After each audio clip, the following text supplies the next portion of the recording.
इतिहास साक्षी है कि पुण्य भूमि भारत की गाथा भारत की अस्मिता, गौरव और राष्ट्रीय स्वाभिमान के लिए विदेशी आक्रांताओं से संघर्ष की महान गाथा है। बर्बर आक्रांताओं ने भारत की आत्मा पर चोट करने और भारत का अपमान करने के लिए हमारी संस्कृति और आस्था के केंद्रों को उद्ध्वस्त किया। सोमनाथ, काशी, मथुरा और अयोध्या के मंदिरों का तोड़ा जाना आज भी भारत की स्मृतियों में जीवित है। सन 1528 में अयोध्या में भगवान श्री राम के मंदिर का मुगल आक्रांता बाबर द्वारा तोड़ा जाना ऐसी ही एक अक्षम्य घटना थी जिसने सीधे भारत के सम्मान और आत्मा पर चोट की थी। कारण साफ था, अयोध्या के श्री राम के मंदिर पर आक्रमण भारत की आत्मा पर आक्रमण था। जहां हर भारतीय के रोम रोम में राम बसते हैं, वह भारत यह अपमान कैसे सहता। राम मंदिर पर आक्रमण भारत को आहत कर गया था। विदेशी हमलावर अपनी बर्बरता दिखाते गए और भारत अपने आत्मगौरव को फिर से पाने के लिए संघर्ष करता रहा। भारत रामलला के जन्म स्थान पर बाबर के नाम पर बने एक ढांचे को देखता और उसे हटाने का संकल्प लेकर शक्ति संजोया करता। हिंदू समाज आत्मसम्मान के रण में डटा रहा और लगातार हमलावरों द्वारा बनाए गए बाबरी ढांचे को हटाने के लिए लड़ता रहा। सरयू कई बार रक्त से लाल हुई। कभी स्थानीय शासकों ने तो कभी साधु संतों और राम भक्तों ने राम जन्मभूमि की मुक्ति के लिए अपने प्राणों की आहुति दी। 74 बार युद्ध हुए। हम कुछ मोर्चे हारे, पर रण जीतने का संकल्प कभी कम नहीं हुआ। हिंदू समाज तलवारों से रक्त रंजित हुआ, पर उसने हार नहीं मानी। उसका संकल्प अजेय था।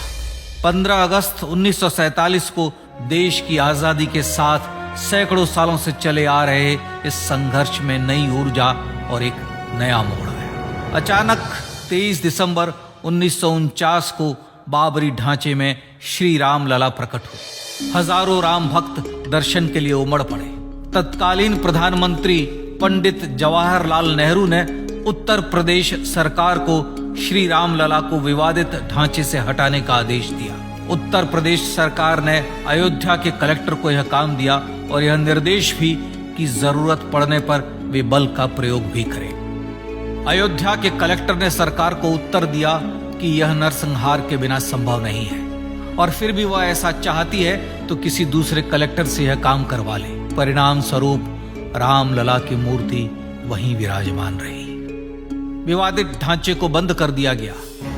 केवल पुजारी को सेवा अर्चना के लिए भीतर जाने की अनुमति थी। फिर भी राम भक्त विवादित ढांचे के बाहर से प्रभु श्री राम की आराधना करते रहे। भारत के हिंदू समाज के लिए चुनौतियां और बढ़ गई। मामला अदालत में गया। विपक्षी दलों द्वारा अदालत में भगवान श्री राम के अस्तित्व पर सवाल उठाए गए। उनके अयोध्या में ही जन्म लेने का प्रमाण मांगा गया। भारत का जनमानस अब आहत हो उठा था। आजाद भारत में भी हिंदू समाज को अपनी आस्था और श्रद्धा के लिए संघर्ष करना पड़ रहा था। चुनौतियों के इस समय में सन 1984 में विज्ञान भवन दिल्ली में विश्व हिंदू परिषद ने धर्म संसद का आयोजन किया। इस संसद में देश भर के संतों ने राम जन्मभूमि की मुक्ति के लिए आह्वान किया और राम जन्मभूमि मुक्ति यज्ञ समिति का गठन किया। धर्म संसद ने राम जन्मभूमि की मुक्ति और वहां भगवान श्री राम के भव्य मंदिर बनाने के भारत के जनमानस के संकल्प को फिर से दोहराया। विश्व हिंदू परिषद के नेतृत्व में मंदिर निर्माण के लिए पूरे देश में अभूतपूर्व आंदोलन की शुरुआत हुई। श्री राम जन्मस्थली मुक्ति यज्ञ समिति के साथ देश भर में राम जानकी की रथ यात्राएं निकली। राम लीलाओं में राम कथा के माध्यम से भारत का आम जन फिर से जुटा। अब सबके मन में एक ही प्रण था, एक ही लक्ष्य था। अयोध्या में जन्मभूमि पर भगवान श्री राम के भव्य मंदिर का निर्माण। सन 1989 में विश्व हिंदू परिषद द्वारा गांव-गांव से रामशिला पूजन करके अयोध्या भेजी गई। 2,75,000 गांवों से रामशिलाएं अयोध्या पहुंची। भव्य राम मंदिर के शिलान्यास का निर्णय हुआ। पूज्य संत महात्माओं और हिंदू समाज के अन्य प्रमुख नेताओं के निर्णय के अनुसार अनुसूचित जाति के प्रमुख नेता श्री कामेश्वर चौपाल ने 9 नवंबर 1989 को मंदिर निर्माण का पहला पत्थर रखा।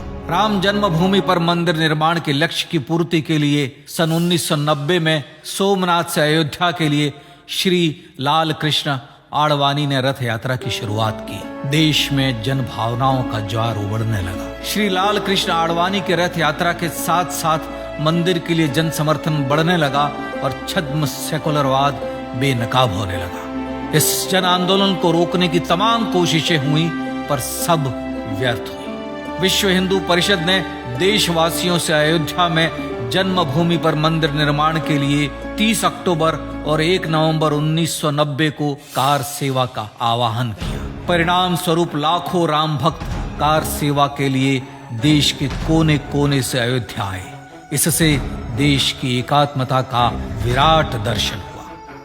कार सेवकों को रोकने के लिए उत्तर प्रदेश के तत्कालीन मुख्यमंत्री श्री